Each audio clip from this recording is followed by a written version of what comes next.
Ibu bapak, saudari-saudara, simbah, adik-adik, rekan-rekan muda yang terkasih.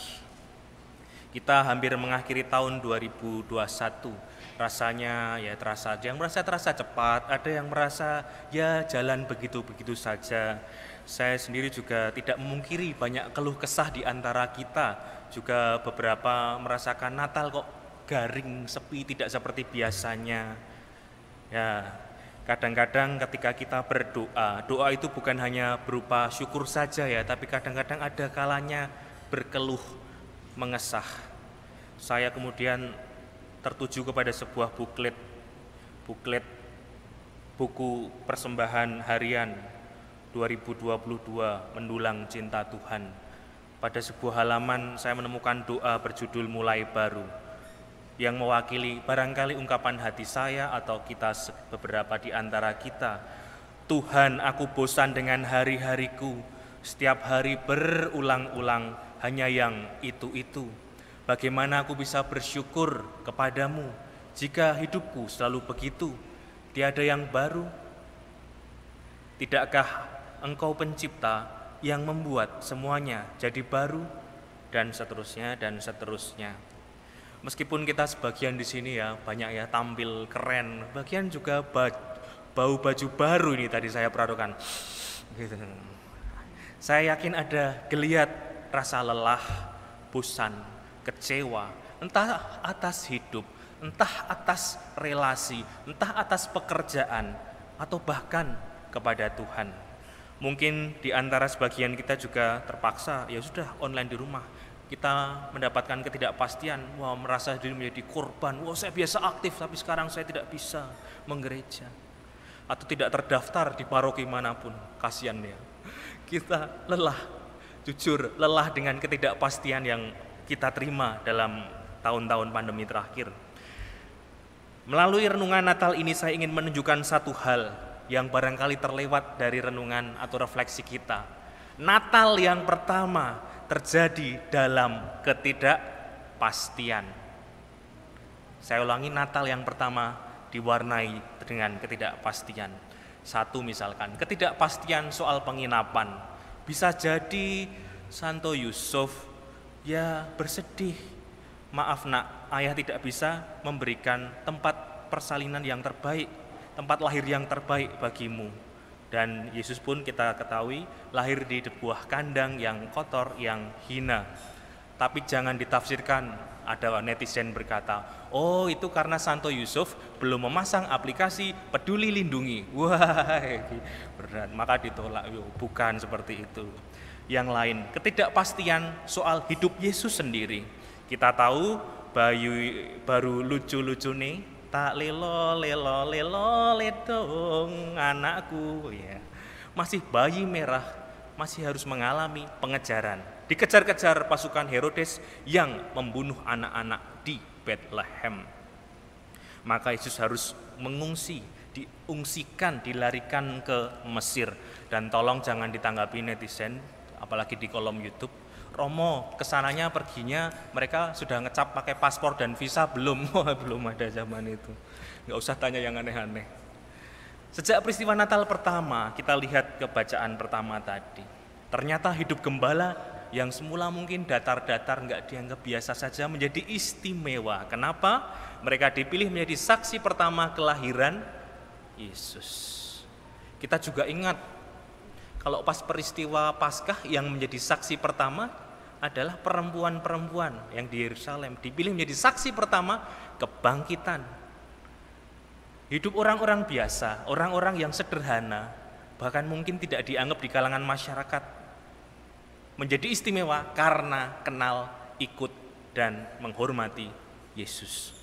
Pemahaman orang-orang mengenai Natal tentu berbeda-beda. Barangkali para kasepuan atau lansia di sini teringat sekian puluh tahun lalu waktu belum ramai, belum banyak kendaraan atau mau ikut misalnya malam Natal, sejak sore bawa senter atau oncor obor ke gereja dari rumah masing-masing ke Girisonta. 1, 2, atau 3 jam atau 5 jam sebelum misa sudah siap. Pemahaman orang mengenai Natal juga lain, dan tentu adik-adik juga, wah mana di Natalnya biasanya ada rame Natal anak dan seterusnya. Barangkali juga sebagian pasang topi lucu. Iya, Sinterklas ngono oke. Ora tanggung ngerusak tatanan rambutku. Ganti aja yang kecil ya, punya Sinterklas itu.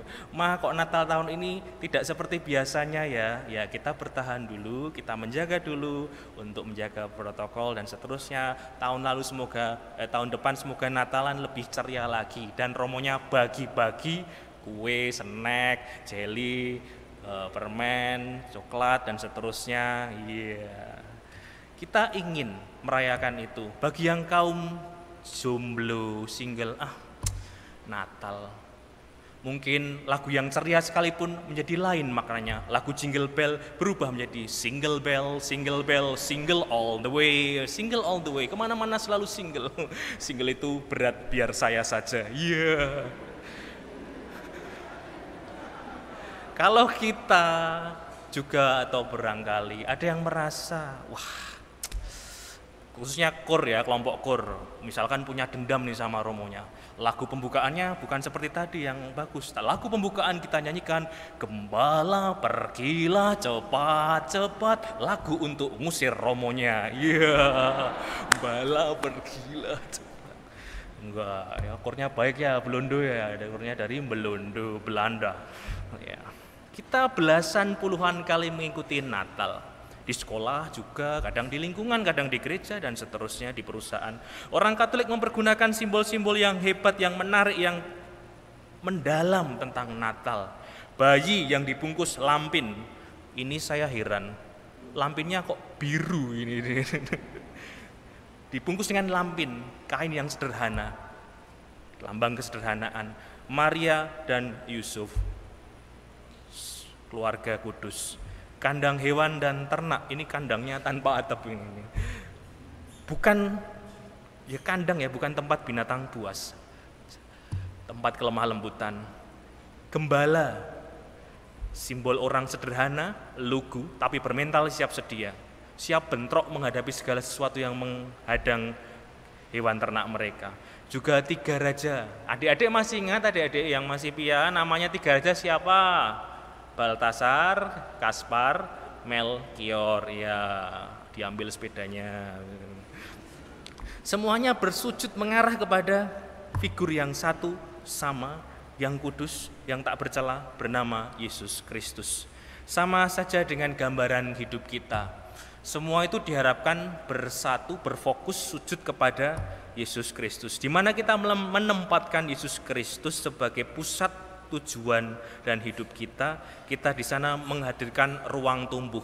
Keluarga atau rumah yang menghadirkan Yesus di dalam hidupnya bukan hanya sekedar bangunan fisik, tetapi ruang bertumbuh, ruang beriman.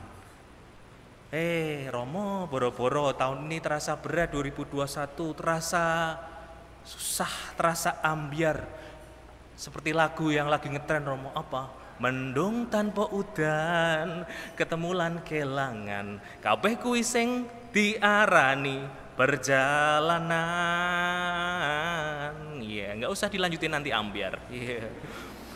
Kita semua masing-masing punya perjalanan, dan kita diingatkan lewat Natal, teman perjalanan kita ialah Sang Immanuel. Immanuel sekali datang dan tidak akan pernah menghilang, tidak pernah mengghostingin kamu seperti ABG yang ditinggal. Tiap hari kita chatting, malamnya kita calling, baper sampai salting, tapi napa kamu ghosting? Di ghostingin itu nggak enak, biar aku saja. Mungkin kita yang kadang menghilangkan Immanuel dari hidup kita, bukan Immanuel yang hilang dari kita, yang menghilangkan Immanuel.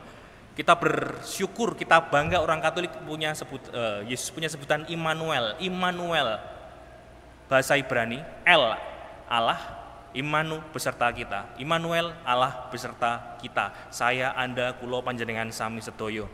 Kebutuhan manusia itu ditemani. Sendirian itu berat, biar aku saja.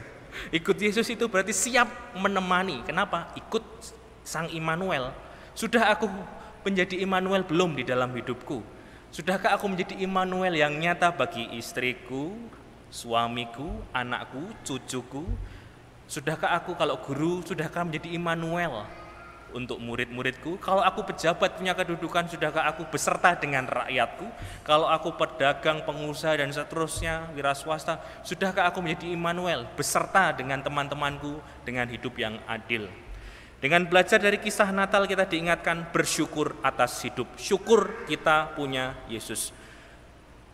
Yesus Allah menjadi manusia. Artinya apa? Allah mau jadi manusia agar manusia pun bisa semakin manusiawi. Dengan semakin manusiawi itu juga sebenarnya semakin ilahi, mendekati sifat-sifat Allah Bapa. Maka dalam Natal ini meskipun apapun keadaan kita, Tuhan terima kasih Engkau memberikan kami Yesus Kristus. Sehingga tema Natal 2021 makin oke dibunyikan. Cinta kasih Kristus yang menggerakkan persaudaraan. Cukup banyak orang merayakan Natal bisa mengucapkan, pasti WA tadi malam sibuk membalesi dan seterusnya, chat ini itu SMS atau telepon Natalan. Tetapi kadang Natal tidak sampai ke Natalnya, sekedar lewat. Kenapa? Karena belum sampai ke Yesus Kristusnya. Cukup banyak juga orang memanggil saudara, tetapi belum sampai ke maknanya. Banyak yang manggil hi bro, hi sis, hi chin, hi babe, tapi justru menikam dari belakang. Itu artinya bertolak belakang dengan semangat Natal tahun ini. Cinta kasih Kristus menggerakkan persaudaraan. Kadang saya itu ketika berdoa bersujud di depan palungan Natal, gua Natal, kandang Natal itu merasa sedih, galau, karena saya merasakan saya kok belum bersemangat Natal ketika Yesus mau berada di sekitaran hewan-hewan ternak di kandang yang hina, yang bau. Saya kadang-kadang belum bersemangat itu. Saya masih sering mengkewan-kewankan sesama, menjelek-jelekkan orang yang saya anggap kurang dan seterusnya. Maka saya merasa belum masuk ke semangat Natal. Maka pertanyaannya, apakah aku sudah kenal dengan semangat sejati Natal? Atau kalau kita sebenarnya pernah di titik terendah hidup kita pandang gua Natal, kita pandang kandang Natal, Yesus dan gua Natalnya.